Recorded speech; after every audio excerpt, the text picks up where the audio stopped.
N'est-ce pas, tu lis dans la Bible, on dit le salaire du péché c'est la mort. Mais regarde-toi, combien de fois tu as volé, combien de fois tu as menti, combien de fois tu as calomnié, combien de fois tu as volé, tu as détourné, mais tu n'es pas mort. Combien de fois que tu as fait la masturbation, toi jeune qui m'écoute, combien de fois toi qui as commis l'adultère, combien de fois que tu t'es prostituée. Si tu n'es pas mort, ce n'est pas Dieu que Dieu est content de ce que tu es en train de faire.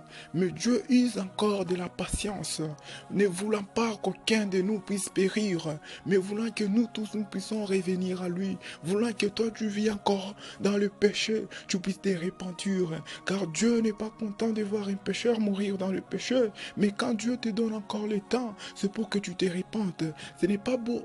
Ce n'est pas pour t'encourager à progresser dans le mal. Ce n'est pas pour t'encourager à persévérer dans le mal. Oui, repentez-vous, repentez-vous, car Jésus revient bientôt. Jésus revient bientôt, repentez-vous.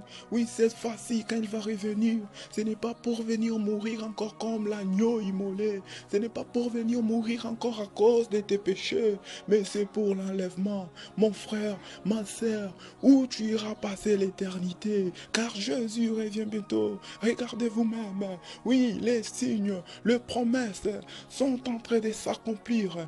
Même si tu étais incrédule, crois maintenant à la parole de Dieu, parce que le même Dieu que nous prêchons, il a promis à la ville de Sodome et Gomorre de se repentir, mais Sodome et Gomorre n'avaient pas cru. Dieu a frappé cette ville. Il a promis à l'époque de Noé. Oui, Noé a prêché la repentance. Les gens ne l'ont pas écouté. Dieu a frappé parce qu'il avait déjà promis. De même aussi, le même Dieu a promis que le jour de l'enlèvement, il y aura des grincements de dents. Oui, il y aura des grincements de dents. Repentez-vous, repentez-vous. Oui, Dieu n'est pas un homme pour mentir. Je ne dis pas c'est là pour te terroriser. Je ne dis pas c'est là pour te faire peur. Mais je te dis c'est là pour que tu puisses te repentir. Parce que la parole de Dieu est la vérité. C'est que la Bible dit finira par s'accomplir. Alors repens-toi mon frère. Repens-toi ma sœur. Maintenant. Jésus te parle parce qu'il a besoin de toi. Jésus te parle parce qu'il t'aime. La Bible dit, un chien vivant vaut mieux qu'un lion mort. Il y a encore de l'espérance pour ceux qui vivent. Laisse-moi te dire, bien-aimé, tant que tu vis encore, malgré le péché que tu as déjà fait, malgré le nombre de crimes que tu avais déjà commis, mais Jésus t'étend la main. Jésus t'étend la main. Oui, viens à lui. Viens à lui.